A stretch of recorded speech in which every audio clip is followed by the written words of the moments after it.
Hello दोस्तों, मैं जगदीप सिंह आपका स्वागत करता हूं ग्रो चैनल में। जैसे कि आपको पता है कि हम अपने चैनल पे हर वीक किसी ना किसी गेस्ट को लेके आते हैं जो आपके क्वेश्चंस के बहुत अच्छे तरीके से और बहुत इंटरेस्टिंग तरीके से आंसर देते हैं, जो आपको एज अच्छा इन्वेस्टर बनने में काफी ज्यादा हेल्प करते हैं।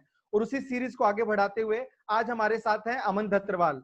वेलकम अमन, ग्रो चैनल में मैं आपका स्वागत करता हूँ। हाय जगदीप जी, सबसे पहले शुक्रिया। आपके साथ आज वीडियो बना के काफी बढ़िया लग रहा है। काफी आपके क्वेश्चंस हैं जिनका हम उत्तर देंगे एंड आई होप काफी सारे बच्चे होंगे जिन्हें काफी सारा बेनिफिट इससे हो रहा होगा। So let's start. तो अमन, बहुत से हमारे साथ कॉलेज के लोग जुड़े होते हैं जो अपनी इन्वेस्टमेंट स्टार्ट करना चाहते हैं बहुत ही अर्ली डेज में, क्योंकि हर इन्वेस्टर को यही बोला जाता है कि जितना जल्दी आप स्टार्ट करेंगे उतने ज्यादा चांसेस होते हैं आपका इन्वेस्टमेंट में एक अच्छे एक्सपीरियंस का और एक अच्छी रिटर्न बनाने का। तो सबसे पहले मैं आपसे एक क्वेश्चन पूछना चाहूंगा कि जो कॉलेज में बहुत से स्टूडेंट होते हैं उनको कौन सी चीज के ऊपर ध्यान देना चाहिए कॉलेज लाइफ में ही, ताकि जो फाइनेंशियल इंडिपेंडेंस होता है वो उसको अचीव कर सके जब वो अपना वर्किंग स्टार्ट करेंगे। तो ओके, तो हमारा एजुकेशन सिस्टम कुछ इस प्रकार से है कि 11-12 तक बच्चा दबा के अपना बोर्ड एग्जाम या कॉम्पिटिटिव जेई नीट इन सब के लिए पढ़ाई कर रहा होता है।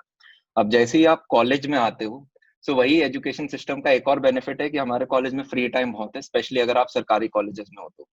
अब ऐसे में अगर हम सिर्फ अपना गोल यूं बना लेते हैं कि यार हमें कॉलेज प्लेसमेंट मिल जाए, ठीक है, और आपके सरकारी में जो टॉप टियर 1 है वहां पे आपकी प्लेसमेंट ठीक है, जैसे ही हम नीचे जाते हैं थोड़े कम अच्छे कॉलेजेस में वो प्लेसमेंट भी हमें नहीं मिलती है। तो एक ही आपको माइंडसेट बदलना पड़ेगा जो कि काफी बच्चों के अंदर होता है कि यार अभी तो कॉलेज खत्म नहीं हुआ, तो अभी मेरे को जॉब के पीछे नहीं भागना या पैसे के लिए नहीं भागना, पैसे तो मम्मी पापा दे रहे हैं। अगर एक बच्चा कॉलेज के फर्स्ट ईयर से ऐसा माइंडसेट रखे कि यार मैं जो पैसा कमाऊंगा खुद के दम पे कमाऊंगा, अपनी फीस स्वयं दूंगा, तो आदमी है ना दो तरीके सोचना स्टार्ट करता है। राइट, आप सिर्फ अपने प्लेसमेंट पे फोकस नहीं करते। जैसे हम इंजीनियरिंग की बात करें तो मैं एनएसआईटी में था, हमारे एक अच्छा पैकेज होता है, 17 लाख का एवरेज पैकेज दिया मेरी क्लास का। तो बच्चे क्या करते हैं कि, और हमें पता है पढ़ाई कितने की होती है, 12 महीने में से 3 महीने पढ़ना होता है, 5.5 महीने तो ऑफिशियल ऐसे छुट्टी होती है, सैटरडे संडे और आपके सारे ऑफ मिला के, और बाकी दिन भी बच्चे कितना ही पढ़ते हैं। तो बेसिकली हम 3 महीने पढ़ते थे, प्लेसमेंट के लिए आपसे 3-4 महीने की पढ़ाई काफी होती है। तो ये जो 9-9 महीने के आपके 4 स्लॉट आते हैं, इसमें एक बच्चा अपना पैरेलल एक स्किल पे काम कर सकता है। अब आपने कहा कि इन्वेस्टमेंट कैसे करें, मेरा मानना है कि इन्वेस्टमेंट से पहले कमाना जरूरी है। राइट, स्टॉक मार्केट आपका एक अच्छा जगह है जहां पे आप पैसा डाल सकते हो अगर आपने कमा रखा है। इंस्टेड ऑफ अपना पैसे में बैंक में डालो और आप इन्फ्लेशन भी बीट ना कर पाओ, इट्स बेटर कि आप एक अच्छी जगह इन्वेस्ट करो। सो फर्स्ट इट्स इंपॉर्टेंट कि आप एक अच्छी अर्निंग करो, और अर्निंग में अब आपको पेशेंट होना पड़ेगा। आज के दिन अपॉर्चुनिटीज इतनी ज्यादा हैं कि आज से 10 साल पहले लोगों को ऐसे स्ट्रगल करना पड़ता था। उन्हें अगर कुछ मार्केट भी करना है तो वो न्यूज़पेपर में पेम्पलेट डाल रहे होते थे। आज के दिन कुछ नहीं करना, आज के दिन आप डिजिटल मार्केटिंग कर सकते हो जो कि बहुत कम एक्सपेंस पे है। अब एक फर्स्ट ईयर बच्चे के पास उतना पैसा भी नहीं होता है, तो अपने सोशल मीडिया हैंडल्स बना सकता है और उनपे अपना कंटेंट डाल सकता है। एक छोटा सा एग्जांपल मैं देता हूँ, मैं अभी एक सेमिनार लेने गया था कोरोना से पहले चंडीगढ़ में। तो उधर एक बच्चे ने बताया कि वो टिकटॉक यूज करके अपने बर्तन बेचता है। टिकटॉक यूज करके ऑडियंस को रीडायरेक्ट करता है अपनी वेबसाइट के ऊपर, वहां से बर्तन बेचता है और अपना कुछ 25 से 1 हजार के करीब उसका रेवेन्यू आ जाता था। एक और बच्चा मिला, जैसे कि आपने शर्ट पहन रखी है तो इस पे ग्रो आया रखा है, सो या आपने कहीं से प्रिंट करवा के मंगवाई होगी। तो वो भी यही चाहता था कि 12th के बाद जैसे बच्चे फेयरवेल के बाद निकलते हैं या कॉलेज डिग्री के बाद, तो उन्हें अपनी एक बैच की फोटो चाहिए होती है, शर्ट चाहिए होती है, राइट, जिसपे पीछे नाम हो, आगे क्लास का नाम हो। तो वो यही चीज करता था, वो भी फर्स्ट ईयर में 25-30 हजार रुपए कमा रहा है।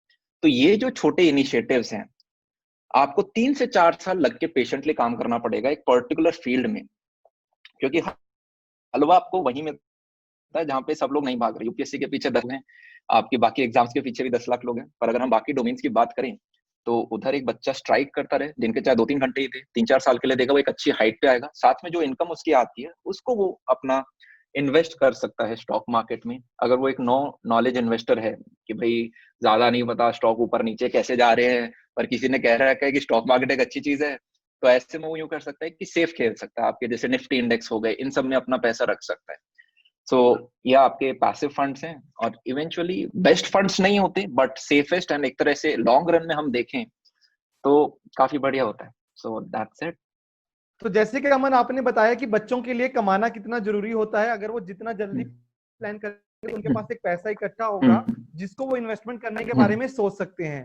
लेकिन अब एक बहुत इंपॉर्टेंट एस्पेक्ट होता है अर्निंग के साथ एक्सपेंस का भी, कि हमें अपने खर्चे कैसे प्लान करने होते हैं। उनके बारे में बच्चे कैसे प्लान कर सकते हैं जो कॉलेज में होते हैं, क्योंकि अगर वो अपने एक्सपेंसेस को कंट्रोल में रखेंगे तो उनका सेविंग्स अच्छा होगा, अगर सेविंग्स अच्छा होगा तो उनका इन्वेस्टमेंट अच्छा होगा, और तभी वो इन्वेस्टमेंट प्लान कर पाएंगे। मेरा मानना ये है, कॉलेज लाइफ में इतने भी बच्चे एक्सपेंसेस नहीं करते, वैसे ही काफी कंजूसी रखते हैं, हार्डली क्या ही करते हैं, कैंटीन वैंटीन चले जाते हैं। अगर आप एक ठीक ठाक अर्निंग कर रहे हो, दो सिनेरियो है, या तो आप कुछ भी नहीं कमा रहे और आपके पेरेंट्स ने जो आपको दे रखा है वही आपका सेविंग अमाउंट है और उसी को आप इन्वेस्ट कर रहे हो। सेकंड सिनेरियो होता है कि नहीं भाई, मैं थोड़ा थोड़ा काम करना स्टार्ट किया, ये मेरा फर्स्ट मंथ है, मुझे 5,000 रुपए मिले। एक तो हमारे यहाँ ये मेंटालिटी है कि लोग फ्रीलांसिंग में भी अगर 5,000 रुपए कमा रहे हैं तो ये बहुत खराब चीज है। वो आज 5,000 है, आप जैसे ही 5,000 कमाते हो पाजी, हम नेक्स्ट चीज क्या सोचते हैं, इसका 10 कैसे करें, फिर हम इसका 15 कैसे करें। आप 10 कमाओगे तभी तो आप सोचोगे अच्छा इसे रखूं कहाँ और इसका ज्यादा कैसे करूं, राइट। तो वो एक बार बॉल को रोल करना जरूरी है, और उसके बाद कॉलेज लाइफ है, थोड़ा एंजॉय भी करना चाहिए, बार बार घूम के आओ, but at the same time एक इनिशियल एज से इन्वेस्टमेंट जरूरी है। क्योंकि कंपाउंडिंग एक ऐसी चीज है, जैसे आइंस्टाइन ने कहा, it's the eighth wonder of the world, कि आप जितना इसे समय दोगे उतना ये बड़ा होता है, राइट। आप एक चीज को 20 साल के लिए कंपाउंडिंग के लिए छोड़ो, एक चीज को 40 साल के लिए, एक चीज को 30 साल के लिए, मैसिव फर्क होते हैं। सो तो इनफैक्ट ये प्रोसेस में बहुत मजा है। एक होता है ना, जैसे आपका डोपामिन होता है माइंड के अंदर, तो वो रिलीज होता है अनप्रडिक्टेबल चीजों के लिए। लोगों को अनप्रडिक्टेबल जो चीजें होती है, नई नई, जैसे गेम है, नहीं पता हारेंगे जीतेंगे, तो बहुत अडिक्टिव लगता है। आई गेस ये डोमेन ऐसा है जहाँ पे स्कूल में इतना नहीं सिखाया जाता है फाइनेंशियल इन्वेस्टमेंट के बारे में, और ऐसे में जब आप खुद सर मारते हो, ठीक है, और ढूंढते हो कि हाँ यार ये चीज ठीक है, ये चीज ठीक है, यहाँ पैसा लगाता हूँ, यहाँ से इतने रिटर्न है, अच्छा एफडी ये होता है, आरडी ये है, अच्छा पैसिव फंड, इंडेक्स फंड ये होते हैं, अच्छा ईटीआर ये है, अच्छा। तो वो एक जर्नी मेरे हिसाब से बहुत मजेदार है, और साथ में आपकी सेविंग्स भी एनहांस होती रहती हैं। तो जैसे कि अमन आपने बताया कि कंपाउंडिंग बहुत ज्यादा इंपॉर्टेंट है, जिसके बारे में हम भी अपने बहुत से इन्वेस्टर्स को बताते हैं, क्योंकि कंपाउंडिंग में सबसे इंपॉर्टेंट है, जितना जल्दी स्टार्ट करोगे उतना ज्यादा फायदा आपका आने वाले टाइम में होगा।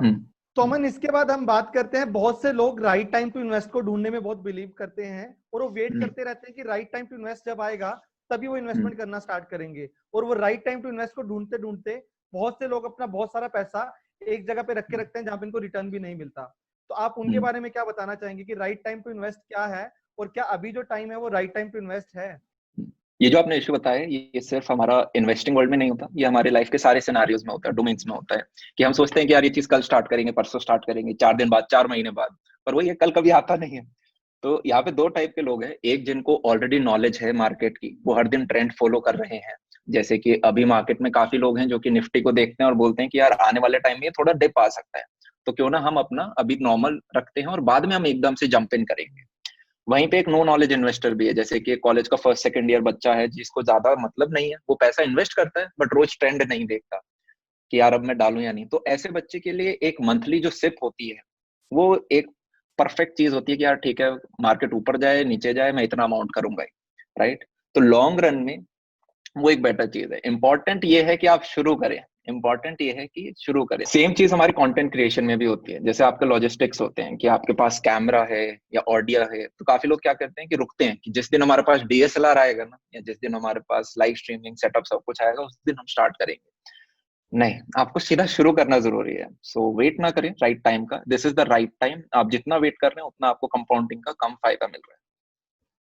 काफी बार वेट करते करते 10 साल भी निकल जाते हैं, वो 10 साल बहुत चुभ सकते हैं कल को आप 30 साल की उम्र में, और फिर आप देखोगे अरे यार दोस्तों ने 5 5 6 6 साल से इन्वेस्ट कर रखा है, मैंने कर दिया होता तो कितना बेटर होता, राइट। क्योंकि बैंक में पड़ा पड़ा वो अपने आप बड़ा नहीं तो होगा, ये तो वही बात राइट। है अमन की, बहुत लोग इसलिए इन्वेस्ट नहीं करते कि वो एक साल में 20% रिटर्न बनाएंगे, लेकिन बहुत लोग इसलिए इन्वेस्ट करते हैं कि अगर उनको अगले 10 साल के लिए सिर्फ 10% रिटर्न भी मिलेगी तो शायद उनको ज्यादा रिटर्न मिल जाएगा उस आदमी से जो वेट कर रहा है एक राइट टाइम की।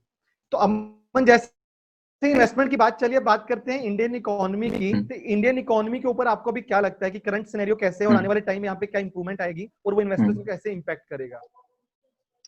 हमारे हालात बहुत अच्छे हैं और हम काफी अच्छी स्पीड से ग्रो कर रहे हैं। अभी मैंने कल ही एक वीडियो डाला था स्टॉक मार्केट के ऊपर, तो वहां हम बता रहे थे कि अभी अगर हम अपने आप को देखें तो अभी हमारी लगभग $3 ट्रिलियन की हमारी जीडीपी है।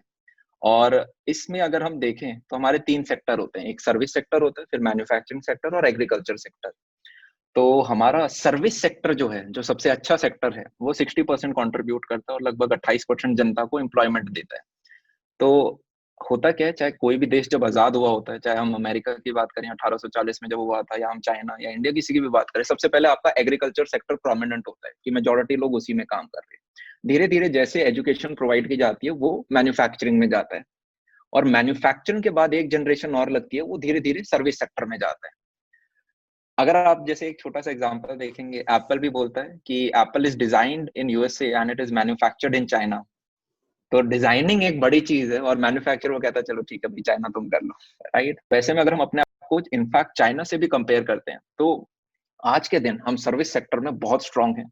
और ड्यू टू ये जो डिजिटल आज के दिन एक एनवायरनमेंट बन गया है, जहाँ पे लोगों को इजीली नॉलेज एक्सेस है हो रही है, कि कोई बंदा एनिमेटर बनना चाहता है तो वो ऑन द स्पॉट यूट्यूब पे जाता है, कुछ एक दो सीरीज देखता है, महीने 2 महीने प्रैक्टिस करता है, और वो काम करने के लिए रेडी है। आपको अगर एक फ्रीलांस कोडर बनना है, ऐप डेवलपर बनना है, वेब डेवलपर बनना है, ये सारी चीज आज के दिन आप कर सकते हो। तो यहाँ पे हमें एक बहुत एज मिलता है। तो अगर हम चाइना को देखें, तो चाइना की भी अभी जो वर्किंग पॉपुलेशन है, वो आने वाले साल में उतनी जवान नहीं रहेगी जितने अभी हमारी इंडियन पॉपुलेशन होने वाली है आने वाले समय में। सो ऐसे में एक बड़ी पॉपुलेशन के प्रोज ये होते हैं कि अगर उसे राइट डायरेक्शन दी जाए, एम्प्लॉयमेंट हो, तो भाई हम एकदम से बूम कर जाते हैं, हम पूरी वर्ल्ड को ग्लोबली एक सर्विस सेक्टर में हेल्प कर सकते हैं। इनफैक्ट मेरे को ये लगता है कि जैसे ये जो हम इंटरनेट की वजह से अब नॉलेज एक्सेसिबल है, तो सर्विस सेक्टर के अगर आप हाई सेक्टर में भी नहीं, हाई एंड में भी नहीं, तो एटलीस्ट लोअर एंड में काफी आप कंट्रीब्यूट कर सकता है एक व्यक्ति। तो आने वाला समय काफी अच्छा है और हम सुपर पावर बने, ये फैक्ट है। तो yes, Indian economy is very good और आने वाले समय में काफी अच्छा करेगी। चलिए अमन, अब चलते हैं लास्ट क्वेश्चन पे। जो लास्ट क्वेश्चन हम्म। हमारा है वो है गोल्ड और रियल एस्टेट से रिलेटेड। कि बहुत लोग हम्म। बोलते हैं कि गोल्ड और रियल एस्टेट में इन्वेस्टमेंट करना चाहिए, और शायद ट्रेडिशनली हम बहुत लोग हम्म। वहीं पे ही इन्वेस्टमेंट करते थे। अब बहुत सारे लोग हम्म। इक्विटी और अलग जगह पे मूव करना स्टार्ट कर दिए हैं। आप हम्म। उसके बारे में क्या बताना चाहेंगे? सो अगर हम रियल स्टेट की बात करें या फिर आपके चाहे गोल्ड की बात करें, तो रियल स्टेट आपका area to area, location to location matter करता है। ये एक ऐसा सेक्टर है जहाँ पे आप यूं नहीं कह सकते कि हाँ ये प्रॉपर्टी ऊपर जाएगी और ये नीचे जाएगी। अगर हम जैसे गुड़गांव की बात करें, आपका जो कमर्शियल वहाँ पे प्रॉपर्टीज हैं, तो 2001 में जो प्रॉपर्टी वहाँ 100 रुपए की थी, वो 2003 में लगभग 300 रुपए की हो गई, 3 गुना। राइट, वहीं पे अगर हम 2009 तक जाते हैं तो वही चीज 1200 की हो गई, तो लगभग 9 साल में 12 गुना हो गई है। तो एक तरह से आपको 33% का सीएजीआर मिल रहा है वहां पे। फिर अगर हम 2009 से 2019 की बात करें अभी तक, तो वो 1200 से बढ़ के सिर्फ अभी तक 1500 गया है। तो पिछले 10 साल में 2 गुना भी नहीं हुआ, विच इज 3% आपका सीएजीआर आया है।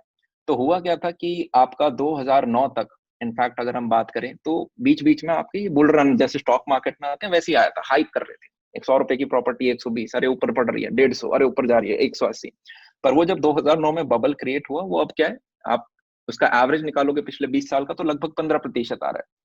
और अभी हम इसे थोड़ा और समय देंगे, ये इस पे स्टैटिक रहेगा, तो आप देखेंगे कि आपका रिटर्न लगभग 10 से 12% ही आता है लॉन्ग रन में, जो कि आपका डायरेक्टली प्रोपोर्शनल है कि आपकी सैलरी किस हिसाब से इंक्रीज होती है।